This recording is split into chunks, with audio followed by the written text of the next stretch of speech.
What if I told you that by the time your chimney stops smoking, the most important part of your burn is half over? We're looking at a breakthrough in biomass control that uses light frequency, not just smoke density, to run a stove. The red equals volatiles, long chain stuff that blocks light, and blue, carbon, short wave dominance, the moment. Point where the blue shift is a leading indicator. It's like seeing the lightning before you hear the thunder. Look at the 34-minute mark. We reload. Opacity spikes to 93%, but look at the blue shift offset. It happens 56 minutes before the stack clears. That 56-minute window is the efficiency zone where the standard controller is flying blind, but a spectral controller is in total command. This isn't just theory. This is the future of automated hearths. We're moving from reactive control to predictive combustion. Current biomass air controllers for fires rely primarily on oxygen sensors, O2 sensors, or broadband opacity meters to modulate combustion air.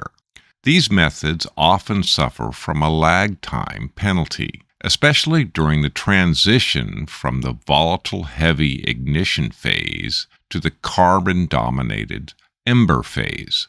This paper presents data from the test using an octaring analysis, demonstrating that the negative spectral shift, blue shift, in transmitted light occurs significantly earlier than the achievement of zero opacity. We propose that the blue shift serves as a definitive physical marker for the ember phase, providing a high-fidelity input for predictive air-fuel ratio control. The problem: volatile to carbon transition. Biomass combustion follows three distinct phases: drying, devolatilization, flaming combustion, and char burning, ember phase. Most controllers struggle with the volatile to carbon transition. If air is reduced too late, heat is wasted. If reduced too early, the fire smolders. Traditional opacity meters measure the quantity of light blocked, but they do not account for the quality wavelength of the light. By monitoring color shift, we can identify the chemical state of the fuel bed. Methodology and baseline establishment. Data was collected using the octaring spectral feed over a 12-hour burn cycle. To ensure accuracy, a baseline was established during the first 4 minutes prior to burning.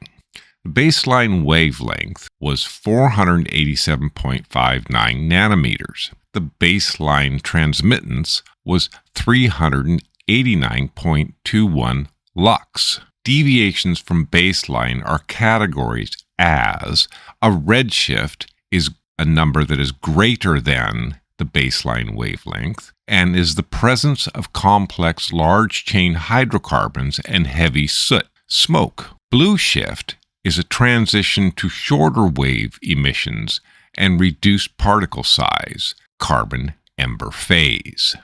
This frame will be used to visualize redshift and explain the physics of why long chain particles and unburned volatiles push the measurement into the red spectrum. The best real-world example of smoke turning the color red is when there's a lot of smoke in the sky. When the sun is directly above us, it's generally a yellow color. And when it sets on the horizon, if there's a lot of smoke in the air, it will shift significantly to the red when the human eye looks toward the sun. At exactly 29 minutes post-peak, the octaring sensor detects the great pivot. The majority of the fuel surface has successfully transitioned to carbon. The firebox has changed its identity while a few unburned areas remain, these volatile surfaces are steadily diminishing. They are losing the battle to the expanding ember bed. But out of the chimney, it is clear, the ghost of the initial smoke. If you listen to the stack, you are looking at a memory. If you listen to the blue shift, you are looking at the future. The results.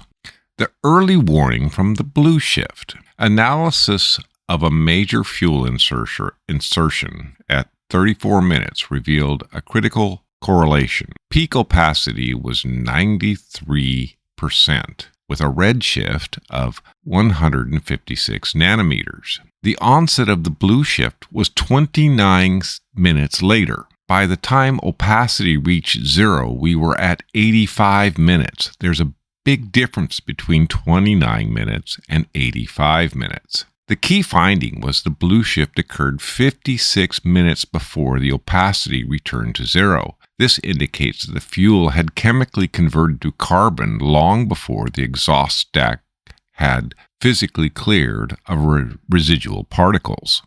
Let's discuss the implementation of air controllers. By using a spectral sensor, a biomass controller can execute a logic shift routine. Phase A, redshift detection, increase secondary air to combust volatiles and minimize opacity. Phase B, blue shift trigger. Upon a blue shift detection, the controller recognizes the transition to the ember phase. It can immediately begin tapering primary air to preserve the charcoal bed and extend the tail of the burn without waiting for an O2 sensor to stabilize or opacity to drop. The blue shift is a more precise and timely indicator of the carbon phase transition than broadband opacity. The blue shift provided a 56-minute lead time over traditional metrics. Implementing spectral shift feedback allows for a high-efficient, clean burn tail, maintaining stack temperatures while ensuring near zero emissions. In my testing, the red tends to run up to 100, but the blue shift is only 0.5 to 3 nanometers below 0. And it's difficult to see that. You think it's a drift in the sensor. However, it's a clear and repeatable signal you get. It's just not a very strong one.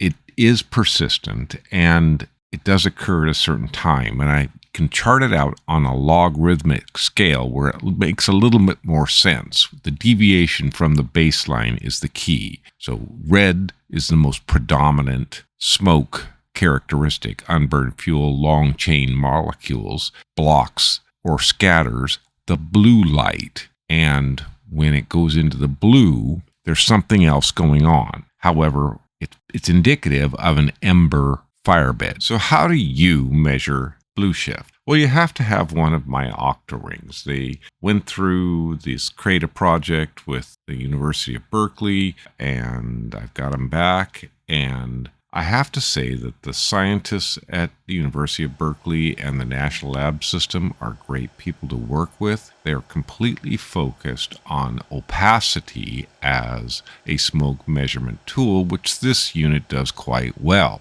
But opacity is only part of the story in measuring smoke. So if you want to measure blue shift, you can buy one of my octarings, rent one. I will send one to you. I will demo them. Just let me know and I will work something out.